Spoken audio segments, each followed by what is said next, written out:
onde colocar a sua reserva de emergência, principalmente nesse cenário de Selic baixa, taxa de juros básicas, ou até mesmo eu tenho dinheiro guardado, não sei o que fazer, eu tô perdida. Eu vou te responder tudo nesse vídeo.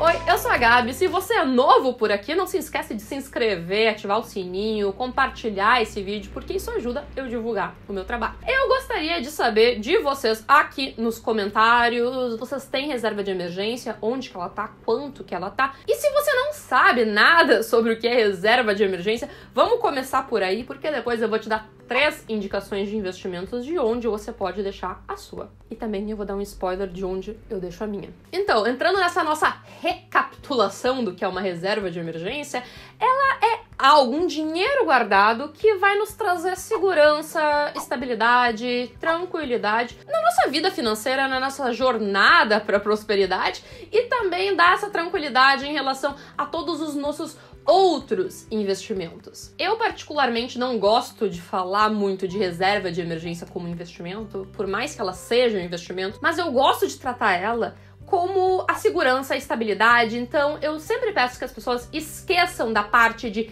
rentabilizar, claro que você vai rentabilizar ela, mas foquem muito mais na parte de segurança, porque é essa a função dela na sua carteira como um todo. Eu já fiz um vídeo sobre como montar a sua carteira de investimentos passo a passo, assim, ó, de uma forma definitiva. Eu vou deixar o link aqui em cima. Mas a sua reserva de emergência, claro, ela vai estar na sua carteira de investimentos, mas foque nela à parte. O ideal para você ter na sua reserva de emergência é algo em torno entre 6 meses do seu custo de vida. Por exemplo, você ganha 3 mil reais por mês, mas vive com 2 mil é o seu custo de vida. Assim, você tem 2 mil, seu custo de vida, vezes 6, você precisa ter 12 mil na sua reserva de emergência. Claro que isso é muito pessoal, esses valores podem variar de pessoa para pessoa. Algumas pessoas podem querer ter mais, porque daqui a pouco não tem tanta estabilidade no emprego, são empreendedoras, profissionais autônomos e preferem ter um pouco mais. Eu particularmente gosto de ter uns 10 meses, mas isso pode variar até um ano. Algo que eu já fiz também na minha vida foi ter aí muito mais em reserva de emergência e em renda fixa, porque eu tava me programando para sair do meu emprego, viajar um tempo, e eu não sabia muito bem como seria a retomada de tudo isso. Então eu deixei a minha carteira de investimentos como um todo mais conservadora. Claro, se você tem mais estabilidade no emprego, é funcionário público, alguma coisa assim, você pode até ter um pouquinho menos, mas eu particularmente gosto de 6 meses, é o indicado, o básico para todo mundo. A sua reserva de emergência vai estar ali para fazer esse trabalho de segurança, para você ter essa tranquilidade de se perder o emprego, o carro quebrar, o telefone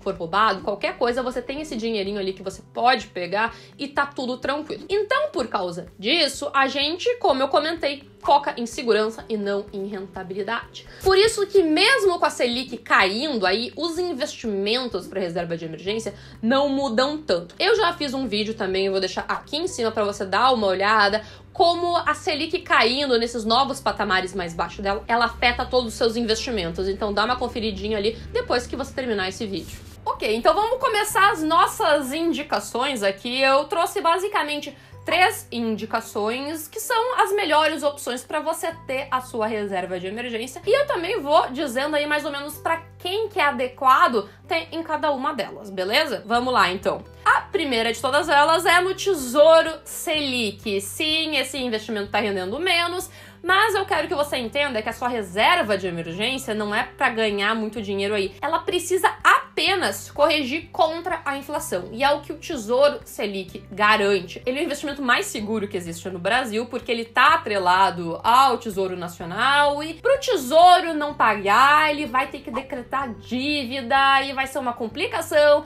E se ele fizer isso, o resto vai estar meio que sofrendo também. Então, assim, em termos de dar uma M, exatamente, vai ser o último lugar que vai dar uma M. O Tesouro Selic, ele tá disponível em qualquer tipo de corretora, então ele te traz muito dessa praticidade de estar lá na corretora. Ele vai ter aí uma liquidez D+1, D+2, então não tá imediato na sua conta, mas dá essa travadinha aí, porque muitas pessoas podem ter essa dificuldade de estar aquele dinheiro parado, de fácil acesso, e acabar gastando. Então eu gosto, às vezes, quando ele tem essa liquidez um pouquinho pouquinho menor, porque já dificulta você ficar resgatando esse dinheiro. Eu, particularmente, tenho um problema, assim, se tiver totalmente líquido, eu não vou gastar, mas eu vou acabar investindo mais e eu posso ficar exposta demais e com a reserva de emergência de menos. Além de ter a sua reserva de emergência no Tesouro Selic, é muito fácil e em qualquer corretora que você tiver seus investimentos, você já pode estar fazendo ali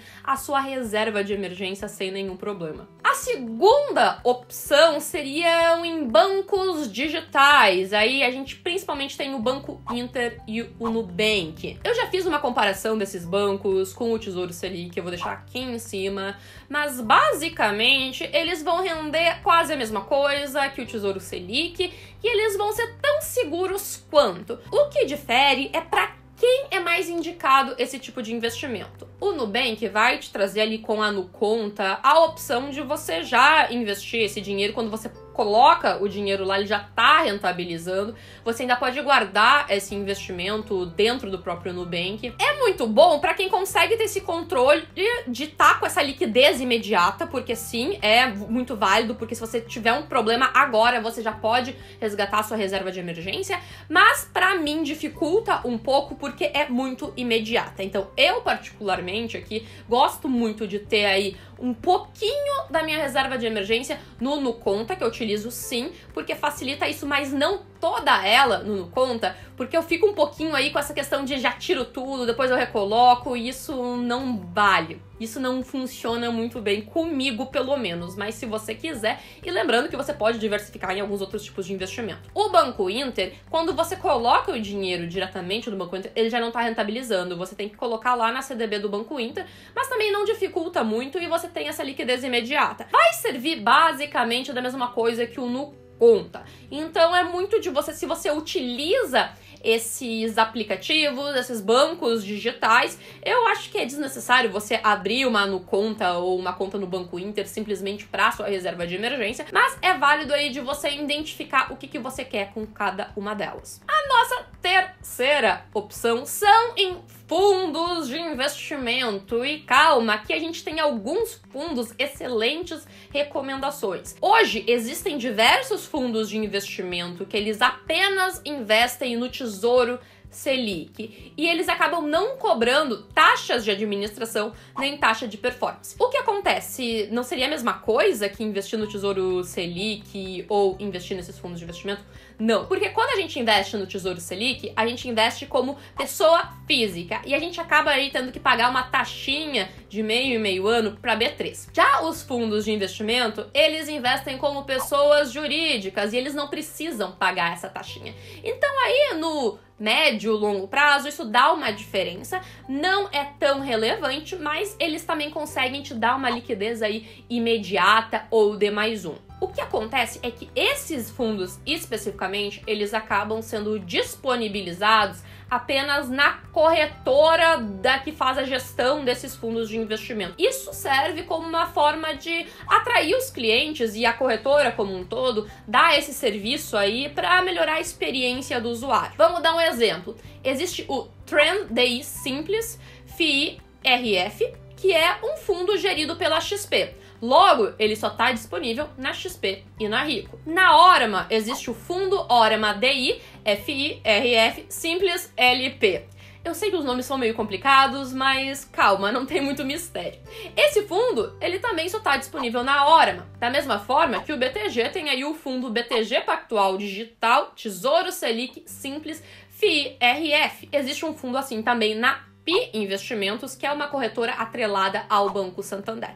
Então, se você for em cada uma dessas corretoras, você vai ter esses fundos que vão ser excelentes opções para sua reserva de emergência, porque eles basicamente vão estar investindo somente no Tesouro Selic e vão ter esse risco do Tesouro Selic. De novo, eu, Gabriela, não acho válido você abrir uma conta numa dessas corretoras simplesmente por causa desse fundo. Mas se você utiliza algumas delas, é uma excelente opção para deixar uma parte do seu investimento. Eu gosto muito de mesclar entre fundo de investimento e a minha NuConta. Isso porque eu prendo um pouquinho mais da minha reserva de emergência nesses fundos de investimento e às vezes também deixar um pouquinho no Tesouro Selic e deixo ali na NuConta algo como 10%, 20%, dependendo do momento, da minha reserva de emergência para que se eu precisar realmente daquele dinheiro, eu pegar já de imediato. Você pode ter essas diversificações na sua reserva de emergência, não tem problema, principalmente se você vai aumentando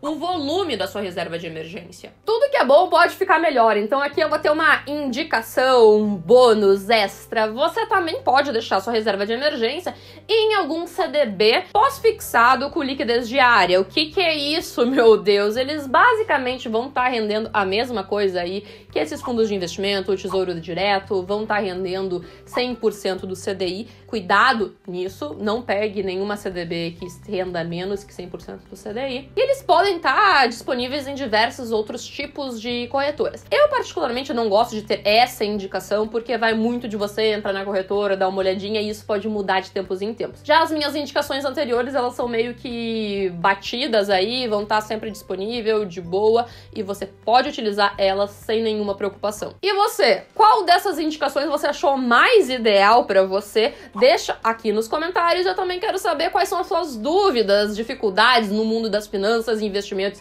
e economia. Comenta aqui embaixo para eu poder fazer conteúdos melhores, mais úteis para todo mundo.